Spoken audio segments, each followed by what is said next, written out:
Hello friends, welcome to Jayam life. எல்லோரும் எப்படி இருக்கீங்க?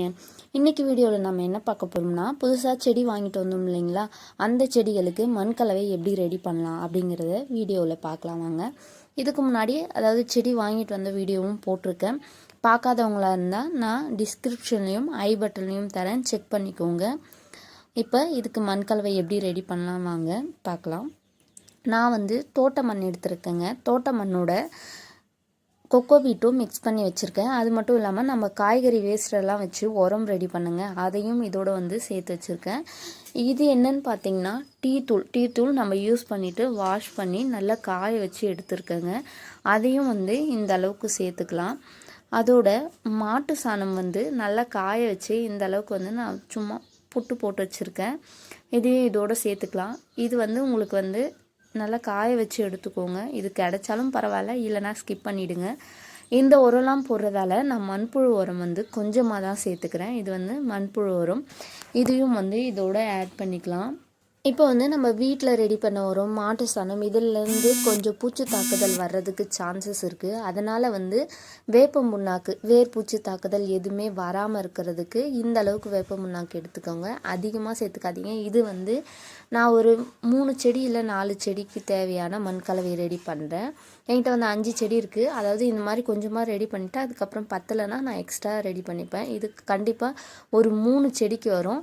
அந்த செடிக்கு தேவையான அளவு தான் மண் கலவை ரெடி பண்ணிகிட்ருக்கேன். இது எல்லாமே நம்ம சேர்த்து நல்லா மிக்ஸ் பண்ணி விட்டுடலாம்.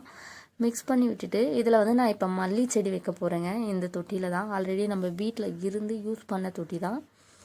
இப்போ பார்த்திங்கன்னா அதில் ட்ரைனேஜ் ஹோல்ஸ் இருக்கும். அந்த ஹோல்ஸில் நம்ம அப்படியே போட்டோம்னா தண்ணி ஊற்றும் போது கீழே மண்ணும் வேஸ்ட் ஆகும். நம்ம ஏதாவது ஃபெர்டிலைசர் கொடுக்கும் போதும் அந்த ஃபெர்டிலைசரும் வீணாக போயிடும்.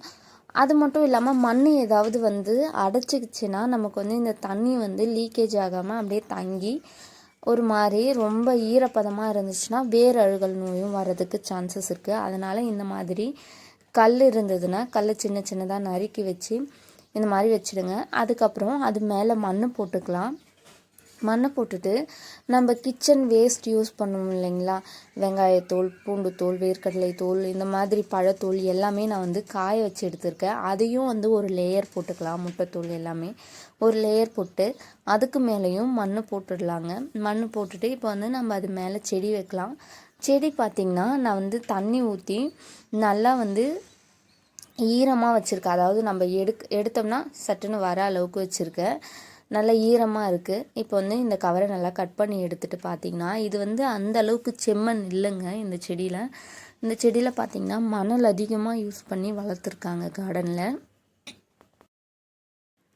இப்போ இதில் அடியில் இருக்க மண்ணை நம்ம நல்லா தளர்த்தி விடலாம். தளர்த்தி விட்டுட்டு வேர் அடிப்படாமல் லைட்டாக எடுத்து விடுங்க மண் எல்லாமே. இப்போ செடியை நம்ம தொட்டிக்குள்ளே வச்சிடலாம். தொட்டியில் வச்சுட்டு எந்த அளவுக்கு நமக்கு மண் தேவையோ அந்த அளவுக்கு போட்டு இப்போ நம்ம ரெடி பண்ணி வச்ச மண் எல்லாமே இதில் போட்டு ஃபில் பண்ணிடலாம். ரோஜா செடி வைக்கும் போது முக்கியமான சில டிப்ஸ் இருக்குது. வீடியோவை ஃபுல்லாக பாருங்கள். நல்லா ஸ்ட்ரெயிட் பண்ணிக்கோங்க. செடி கோணையாக இருக்க வேண்டாம். அந்த மாதிரி ரொம்பவும் போட்டு அழுத்திடாதீங்க. லேசாக பக்குவமாக வைக்கணும். இப்போ பார்த்திங்கன்னா நான் மண் எல்லாமே போட்டுட்டேன். செடியும் நல்லா ஸ்ட்ரெயிட் பண்ணிட்டேன். இப்போ நம்ம இது மேலே நம்ம தண்ணி ஊற்றுவோம் இல்லைங்களா, அப்போ நம்ம தண்ணி ஊற்ற மண்ணோட அளவு குறையும். ஏன்னா நம்ம மண் லேசாக தான் மேலே போட்டிருக்கோம், அழுத்தி விடலை. அதனால் மேலே கொஞ்சம் மணல் சேர்த்துக்கோங்க. மணல் இல்லை மண் எது இருந்தாலும் ஓகே. நம்ம தண்ணி ஊற்ற மண் குறையும். அதனால தான். இப்போ செடி நட்டாயிடுச்சு. அடுத்தது ரோஸ் செடி நடலாம் வாங்க. இதுவும் பார்த்திங்கன்னா நான் இப்போ சொன்ன மாதிரி மண் கலவை அடியில் ரெடி பண்ணி வச்சுருக்கேன். அந்த கல் எல்லாமே போட்டு மேலே கிச்சன் வேஸ்ட் எல்லாமே போட்டு ரெடி பண்ணி வச்சுருக்கேன். இந்த செடியில் பார்த்திங்கன்னா தண்ணி ஊற்றி நல்லா ஈரம் பண்ணி வச்சுருக்கேன். டக்குன்னு வந்துடுச்சு இப்படி தட்டினோடனே. இது ஃபுல்லுமே செம்மண்ணில் இருக்குங்க. செம்மண் இந்த மாதிரி நல்லா உதிர்த்து விட்டுருங்க. ஏன்னா இப்போ மழை டைம், கொஞ்சம் எடுக்கிறதா இருந்தாலும் எடுத்துடுங்க. மழை டைமில் செம்மண் அதிகமாக வச்சோம்னா ஈரப்பதம் அதிகம் இருக்கும். அந்த அளவுக்கு வேண்டாம். வெயில் டைமில் நமக்கு ஈரப்பதம் இருந்துச்சுன்னா பரவாயில்ல. மழை விடாமல் ஒரு 2-3 நாள் இல்லை 4-5 நாள் பெஞ்சாலும் என்ன ஆகும்னா வேர் அழுகிறதுக்கான சான்சஸ் இருக்குது. அதனால் செம்மண் அதிகம் சேர்க்காதீங்க. இப்போ இது எல்லாமே உதித்து விட்டுட்டு இதையும் அதே மாதிரி நட்டுக்கலாம். ரோஜா செடி வைக்கும் போது மட்டும் முக்கியமாக இந்த டிப்ஸை ஃபாலோ பண்ணுங்கள். என்னன்னு பார்த்தீங்கன்னா, இங்கே வந்து ஒரு பிளாஸ்டிக் கவரில் சுற்றி ஒட்டு கட்டி வச்சுருப்பாங்க. இந்த மாதிரி பிளாஸ்டிக் கவர். அதை வந்து நீங்கள் அப்படியே வைக்காதீங்க. தொட்டியில் வைக்கும் போது முடிஞ்ச அளவுக்கு இந்த மாதிரி கட் பண்ணி எடுக்க பாருங்கள். சப்போஸ் உங்களால் அது கட் பண்ணி எடுக்க முடியல அப்படின்னா சைடில் நல்லா கீறி பிரித்து விட்டா மாதிரி வச்சுடுங்க. நீங்கள் எடுக்கும் போது ஒரு சில சமயம் அதாவது அந்த ஒட்டு போட்டது உடஞ்சி வர்றதுக்கான சான்சஸ் இருக்குது. பார்த்து பக்குவமாக பண்ணுங்கள். இந்த மாதிரி பண்ணிங்கன்னா செடி நல்லா வளரும். அப்படியே வைக்காதீங்க. இப்போ பார்த்தீங்கன்னா இந்த மாதிரி நம்ம அந்த ஒட்டு போட்டாங்க இல்லையா, அது வரலையுமே வந்து நம்ம மண் போட்டு மூடிடணும். இந்த எல்லோ கலர் ரோஸ் பார்த்தீங்கன்னா இப்போ காமிச்சேன் இல்லைங்களா, நீட்டாக குச்சி மாதிரி. அது பாருங்கள் எந்த அளவுக்கு நான் உள்ளே தள்ளி மண் போட்டு வச்சுருக்கேன். அதுக்கப்புறம் நாம் இப்போ வந்து எல்லா உரமும் இதில் வச்சுருக்கோம். நீங்கள் ஒரு 2 வாரம் இல்லை 3 வாரம் நீங்கள் இந்த செடிக்கு எந்த ஒரு உரமும் வைக்க தேவையில்ல, நல்லாவே வரும். முக்கியமாக நம்ம செடிகளுக்கு எப்படி தண்ணி ஊற்றுறோம் அப்படிங்கிறது தாங்க முக்கியம்.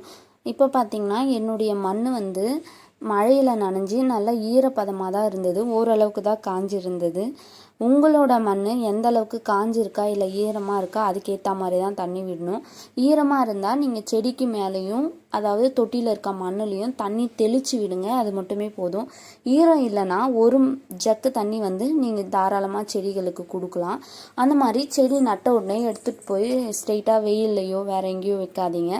நிழலான இடத்துல ஒரு வாரத்துக்கு வைங்க. செடி வந்து டைரெக்டாக நீங்கள் வெயிலில் வச்சிங்கன்னா வாடிடும். அதோட வேர் வந்து நல்லா பிடிக்கிட்டோம். அதுக்கப்புறம் வந்து நம்ம கார்டனுக்கு மாற்றிக்கலாம். அது வரலையுமே நீங்கள் நிழலான இடத்துல வைங்க. கண்டிப்பாக நான் சொல்கிற மாதிரி இந்த மாதிரிலாம் பண்ணிட்டு வந்தீங்கன்னா செடி நல்ல செழிப்பாக வளருங்க. இந்த வீடியோ உங்களுக்கு ரொம்பவே பயனுள்ளதாக அமைஞ்சிருக்கும்னு நினைக்கிறேன். வீடியோ பிடிச்சிருந்தால் லைக் பண்ணுங்கள். உங்கள் ஃப்ரெண்ட்ஸ் அண்ட் ரிலேட்டிவ்க்கு ஷேர் பண்ணுங்கள்.